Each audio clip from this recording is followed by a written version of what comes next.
de Criaturas Salvajes. Nuestro primer invitado ya está con nosotros. Así es Oscar Cuartango, ministro de Trabajo de la provincia de Buenos Aires. Gracias por venir, Oscar. Buenas tardes. Es un gusto estar con ustedes. Bueno, a ver, el gusto naturalmente es nuestro, sobre todo porque estamos en un comienzo de semana en el que se empezó a decir que el Frente para la Victoria estaba haciendo una campaña de miedo contra el Frente Cambiemos, recordando algunas cuestiones. ¿Cuál es la opinión de Oscar Cuartango sobre eso? Nosotros nunca hicimos campañas de miedo y nunca descalificamos a nuestros adversarios. La Alianza Cambiemos se tiene que hacer cargo de determinadas actitudes y de determinadas manifestaciones de sus equipos de trabajo y de sus legisladores y de sus dirigentes. Nosotros no estamos dando miedo cuando decimos, por ejemplo, que la Alianza Cambiemos votó en contra de la gratuidad universitaria. Es un dato de la realidad reciente. Antes de ayer, el jueves pasado. Bueno, entonces estamos hablando de cosas concretas. Cuando decimos que la Alianza Cambiemos votó en contra de la fertilidad asistida, estamos diciendo una verdad también contemporánea. Es decir, en ese sentido, creo que somos claros, somos precisos y somos puntuales. ¿Y por qué te parece que la reacción de Cambiemos es esta? Es plantear que el Frente para la Victoria quiere generar miedo en lugar de ir a discutir puntualmente las políticas que vos estás mencionando. Posiblemente porque su incoherencia y su variación en el discurso les lleve a impedirles hacerse cargo del pasado inmediato. No hablemos del pasado remoto. O decís del pasado inmediato respecto a las declaraciones del equipo económico y las votaciones en el Congreso. Pero además de ellos mismos que dijeron cosas que ahora se desdicen. Como por ejemplo. Bueno, en materia laboral se habló de que el trabajo era un costo laboral y que era una de las variables de ajuste de la economía, cuando nosotros creemos que el trabajo es un derecho y una herramienta de inclusión social que debe ser preservada mediante un Estado activo y presente. Ellos se ajustan a las leyes del mercado y nosotros creemos que el Estado debe ser protagonista en las políticas públicas porque la economía debe estar al servicio del hombre y no el hombre al servicio de la economía. Claro. Cuando uno habla de Oscar Cuartango, para el que no lo sabe o no lo conoce, hasta es un hombre de consulta para los ministros de nivel nacional. Por eso yo lo que le quiero consultar, Oscar, es... hay como una lógica de decir, bueno, Patricia Bullrich, ¿no?, que está en el Frente Cambiemos, o Macri dijo que los salarios eran un costo, demás. ¿Vos cuáles creés que serían las consecuencias para los trabajadores si Macri llega a ser presidente? Si es que habría alguna consecuencia o se seguiría con el rumbo actual. Vos mencionás a Patricia Bullrich. Patricia Bullrich fue ministra de Trabajo de la Nación y fue la que implementó una reducción en los salarios del sector público y de los jubilados del 13%. Es un hecho concreto. Eso permite inferir cuáles van a ser las políticas en materia salarial. Alguien de la Alianza Cambiemos hizo referencia a que la negociación colectiva era un instrumento fascista. Nosotros creemos que es la forma más democrática que hay de regular las condiciones laborales y las salariales de los trabajadores y de los empleadores. ¿Y cuáles serían las consecuencias, ya que hablamos de consecuencias, si, como salieron a decir del equipo económico de Mauricio Macri, precisamente Prat Gay, si se sientan y hacen lo que los fondos buitre piden y quieren? Si nosotros dejamos librada la suerte del mercado, tanto interno como internacional, el destino de los trabajadores la van a pasar muy mal. Si nosotros dejamos que se eliminen los subsidios, por ejemplo, al transporte, el precio del boleto de un colectivo se va a ir a 10 pesos. Como pasó en Córdoba, ¿no? Con Ramón Mestre. Eso va a repercutir paralelamente en el precio de los productos. Si dejamos que el dólar tenga un valor que les asigna el mercado, vamos a tener una fuerte devaluación que va a impactar sobre el salario de los trabajadores, porque los productos van a crecer en función de la pérdida del poder adquisitivo de la moneda y los salarios van a seguir fijos.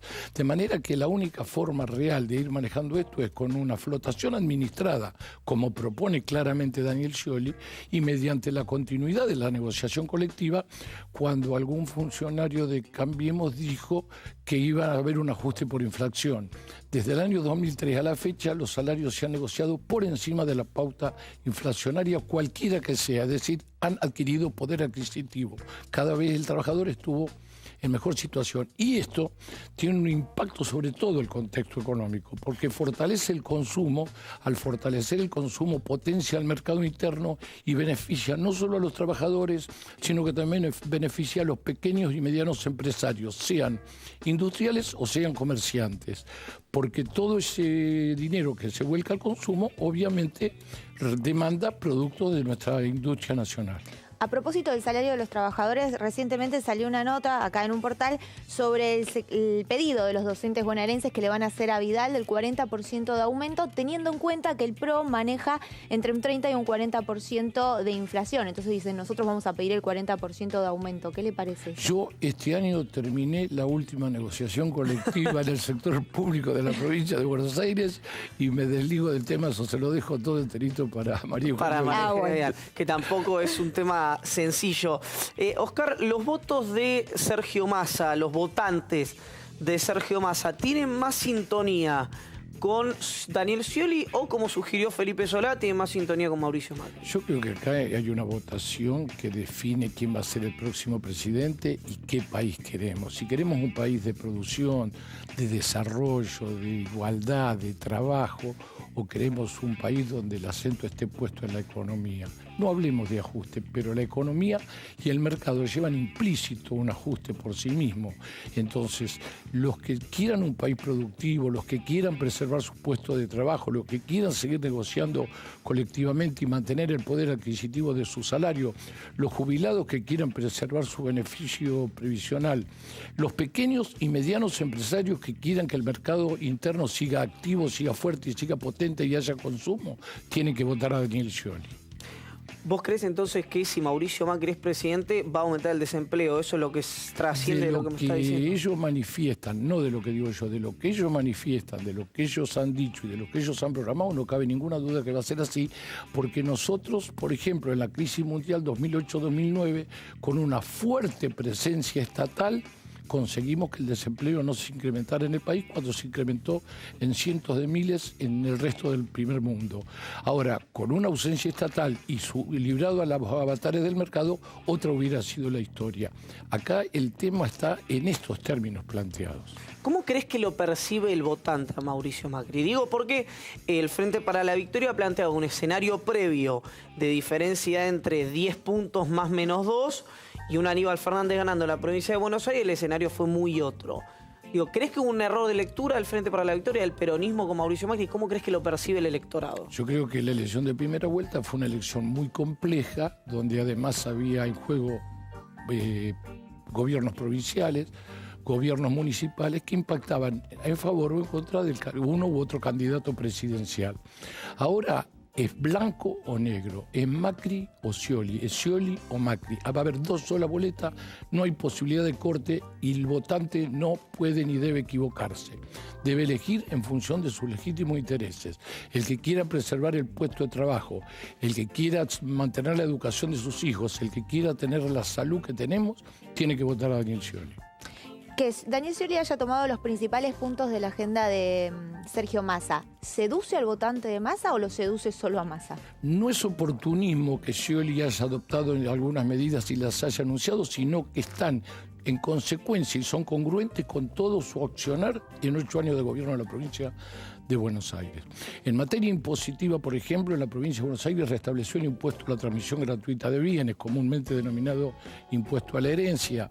Incrementó el impuesto a los ingresos brutos para los bingos y para otros sectores del juego y de otras actividades de distracción y de divertimento. En tanto que lo redujo, por ejemplo, para los monotributistas sociales, que son los cuentapropistas o los microemprendedores de menor poder adquisitivo. Es decir, mostró una sensibilidad social en materia impositiva. Sí. Y ahora plantea que el impuesto a las ganancias para la cuarta categoría va a tener un tope mínimo sin imposición, que es de 30.000 pesos de bolsillo, que es una suma razonable. Bueno, el medio aguinaldo. Pero el medio aguinaldo lo libera del impuesto a la ganancia. Y además plantea enviar al Congreso un proyecto donde se establezcan ajustes automáticos en base a algún mecanismo que se establecerá. Podría ser el coeficiente de actualización previsional o el de salario mínimo vital y móvil, para poner un ejemplo. Después va a ser una decisión de los legisladores, porque también Daniel Scioli es muy respetuoso de la división de poderes, es muy respetuoso del diálogo, ha hecho un culto del diálogo y de los consensos durante su gestión en la provincia de Buenos Aires. Hemos aprobado los 8 presupuestos por unanimidad, a pesar de tener una relación de fuerzas no siempre, la mayor parte de las veces, desfavorable. Sí. Entonces, ha dado pruebas de que sabe consensuar, de que sabe acordar. Y en ese sentido, tenemos que el candidato nuestro tiene tras sí 8 años de gobierno en una provincia que, como dice él, es un país dentro de otro país. Ha negociado colectivamente y, a pesar de haber tenido conflictos, nunca renegó del instituto de la negociación. Ha mejorado considerablemente la situación laboral de los trabajadores del sector público, regularizándolos cuando estaban en situaciones de fraude laboral, como por ejemplo pasantías o becas que no eran tales. Es decir, ha dado pruebas acabadas de su compromiso con esto, y cuando cuando eleva el mínimo de impuesto a las ganancias, reduciendo, digamos, la carga sobre los trabajadores, lo hace en sintonía con su política impositiva en la provincia. De la misma manera, cuando habla del 82%, lo habla para los jubilados que cobren el mínimo, claro, porque es presupuestariamente viable y no lo hace en un esquema demagógico u oportunista como se hizo en otra ocasión y generó un veto. Por otro lado también, cuando dice reducir las retenciones a las producciones regionales, lo hace en función de que esos productos han bajado el precio en el mercado internacional y hay que darle rentabilidad y viabilidad a esos productores, porque además es una forma de preservar las fuentes de trabajo. La fuente de trabajo. Oscar, la última cortita, ¿cómo sale el 22 de noviembre? ¿Cómo sale el partido el 22 de noviembre? Sin ninguna duda que va a resultar consagrado presidente Daniel Scioli. Oscar, gracias. Ha sido un gusto. Buenas tardes. Oscar Cuartango, ministro de Trabajo de la provincia de Buenos Aires, estuvo aquí en Criaturas Salvajes. Y nosotros nos vamos a un corte, ya regresamos.